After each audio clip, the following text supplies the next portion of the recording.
Tapi saya pribadi seringkali kayak diingatkan sesuatu nih, lu harus telepon nih satu orang ini. Ternyata benar masuk. Ya itu iya kayak insting lah, kayak dikasih feeling lah sama yang di atas. Oke, kalau misalkan itu kan tadi kamu bilang kamu sudah filter database kamu. Saya pengen tahu juga nih, kiat-kiat kamu biar dapat NC itu gimana? Ada nggak kamu masuk komunitas kah? Atau kamu coba canvassing kah? Atau coba tadi kayak si Marcella ikut bikin konten di sosial media, kira-kira ada nggak hal lain selain data yang udah kamu filtrasi? Kalau saya sendiri pribadi, new customer banyak memang dari telepon. Dari telepon. Kalau untuk komunitas, saya banyak komunitas, tapi saya tidak pernah satu kali pun untuk jualan di komunitas. Karena saya pribadi ada di dalam komunitas, kadang-kadang kita dijualin sesuatu agak kurang nyaman ya. Jadi apalagi produknya kurang berkenan menurut kita jelek lah, istilahnya gitu, atau tidak cocok dengan kita. Jadi saya pribadi seringkali saya ditanya sama temen, lu kerja apa sih Gul? Kok hidup lu rasanya enak-enak banget gitu. Dia bilang gitu, jalan-jalan lah dan lain sebagainya seperti itu. Oh aku kerja di sini, ya saya jelasin. Nah di situ baru mulai kita sellingnya di situ. Kalau dibilang saya nggak jualan di komunitas, ya nggak sepenuhnya benar. Tetapi bukan saya mau mulai, tetapi mereka yang bertanya dahulu. Akhirnya ya ada yang closing, mungkin ya tidak banyak, tidak punya. Tapi ada betul ya. Jadi lagi-lagi soft selling sebenarnya hitungannya itu ya. Jadi nggak yang kamu langsung gue di Indonesia nih cobain dong beli ini, nggak. Jadi benar-benar kayak orang tanya dulu baru kamu masuk ke situ. Betul ya. Gitu. Terus boleh nggak sih gue bagi dong motivasinya, kok kayaknya kamu tuh kayak nggak ada matinya gitu. Apa sih motivasinya tuh sehingga kamu tuh kok kayak tiap bulan tuh pokoknya harus ada nama deh, nggak boleh nggak? Saya tuh melihat tuh kamu tuh sempat dalam-dalaman sama teman secabangmu juga tuh ya, si Prima. Pokoknya bolak-balik gitu aja gitu. Tapi gimana maintain semangatnya gue? Soalnya kadang nih kalau di marketing yang saya lihat itu waktu orang udah di atas kadang suka keenakan, lupa dia kalau ternyata anak tangganya tuh masih banyak yang mesti dia lewati gitu. Walaupun dia memang lesnya udah tinggi nih, tapi ternyata masih ada tuh yang bisa dicapai. Tapi kalau kamu tuh kayaknya terus aja gitu loh, gak ada capek. Apa sih gue motivasi tertinggi tuh? Oke. Kalau untuk motivasi saya pribadi, kita kan punya kos rumah tangga ya.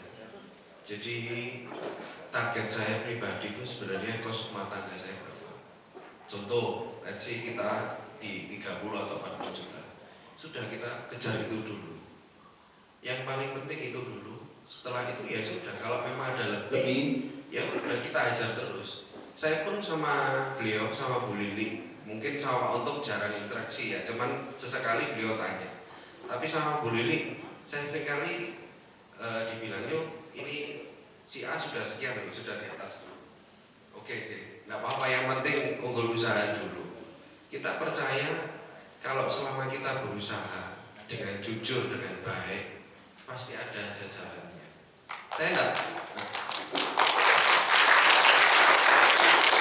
tidak pernah berpikir terlalu ke depannya. Dalam arti 1 tahun ke depan saya tidak pernah pikirkan itu. Jadi saya pikirkan itu per bulan. Jadi ini bulan ini kan udah kelihatan angkanya berapa kan di sistem kan sudah ada. Ya itu saya harus kejar itu. Yang paling penting itu. Kalau saya terlalu mengejar yang ke depan, kita bisa stres sendiri, Pak. Saya terus stres sendiri. Saya mengalami itu ya 2020. Kita kan sudah tahu sendiri, pada minta cahaya dan lain sebagainya, orang kan mau pegang cash daripada uang ditempatkan di tempat siapapun lah dia katakanlah Indolife tempat yang paling aman buat dia sebelumnya. Dia kalau bisa ya pegang tunai. Pada saat itu kita kan stres juga. Orang lewat aja jarang. Gimana? Kita ini mau manage uangnya orang. Nah, dari situ mindset saya berubah. Udah, kita berpikir dari per bulan aja dulu. Yang paling penting kita udah bekerja dengan maksimal, berusaha dengan maksimal, perkara hasil sudah belakangan. Bisa mengikuti, bisa enggak Pak? Kalau saya pribadi kan mungkin kalau saya nggak tahu ya kalian ngikutin enggak, saya juara berapa, cuman kan dari yang tahun lalu itu terjelek rekor saya di April kalau nggak salah, saya sempat juara 9. Itu pun ya saya bilang sama Bu Lili, sudah unggul sudah usaha, saya pun kena denda, saya juara 9 kena denda. Saya kena denda. Jadi saya target bulanan itu kan. Kamu berapa sebulan target 22 miliar Pak. Target bulanan saya 22 miliar. Minim 11. Benar kan saya bilang targetnya target call center kan? Bukan target TPL lagi loh. Saya agreement juga sama Bapak sama Ibu waktu itu saya dikasih, saya bilang target itu sebuah peluang buat saya. Perkara itu tercapai atau enggak, yang penting saya udah usaha dulu. Saya ngomong sama beliau. Saya ngomong sama beliau juga waktu itu. Enggak apa-apa, Bu Lili kan panggil saya Yo, enggak apa-apa Yo. Kamu dikasih target sekian, enggak, it's okay, dijalani aja. Berarti buat kamu target itu bukan beban ya, malah peluang kan? Iya. Peluang untuk cari uang sebanyak-banyaknya. Betul. Wah, ini permainan mindsetnya nih ya yang harus kita tiru. Terus tadi Pak Unggul sempat singgung ada biaya-biaya juga yang kamu keluarkan untuk ya anggap ini bisnis lah, sama kayak si Marcella di awal bilang tadi, ini bisnis kita lah, ladang kita lah buat kitanya gitu Bang. Boleh cerita nggak investasi apa aja, biaya apa aja yang udah kamu lakukan?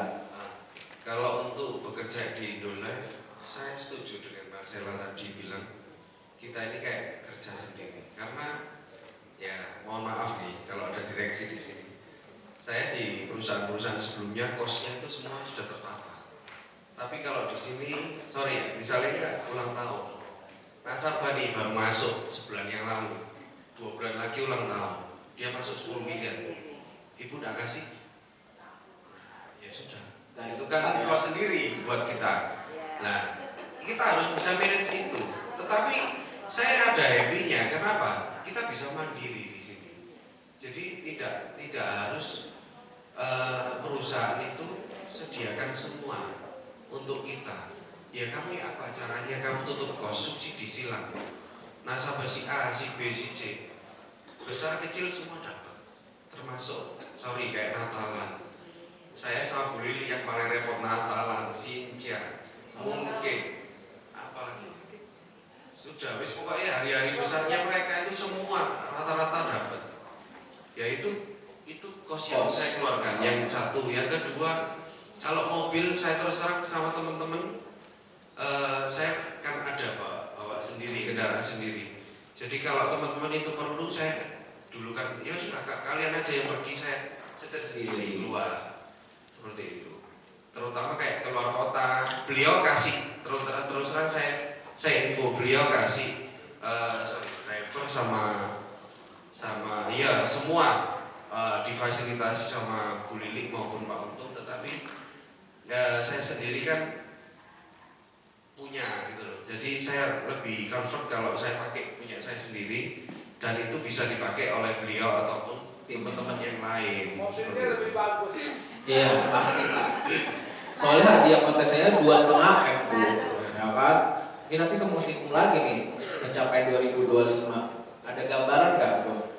Kalau 26 kali dah. 2020. Enggak, maksudnya 2025 kan tadi saya minta data, beliau lupa. Kira-kira ada gambaran kasar nggak selama 2025 tuh kamu ngumpulin premi berapa banyak? Kalau tadi saya sempat hitung sih kurang lebih ya, kurang lebih sih 84 miliar. Berapa? 84 cuma. 84 miliar teman-teman. Berarti lebih kali Bu. Orang 30. Lebih lah. Lebih lah, kurang Sebulan lebih. nih, Desember aja kamu dapat 32 M kan? Desember tol. Iya. Desember tol 32 M. Nih, teman-teman saya sharing lagi ya Desember ini. SPP dihitung sekarang. Enggak Pak, ini biar motivasi buat teman-teman yang lain Pak, karena yang maju-maju di sini kan preminya gede-gede gitu loh. Apalagi di situasi ini, contoh lagi Desember kontes, kan kita bisa lihat ya. Mungkin di sini ada yang CC-CC-nya pasti udah ikut kontes. Kan diambil 35 besar bener toh? Kalau saya rata-rata itu untuk bisa masuk 35 besar itu butuh premi kisaran, kalau mau aman ya, itu 5M biasanya. Bener nggak ibu-ibu bapak di sini? Untuk masuk 35 besar kontes SCE bulanan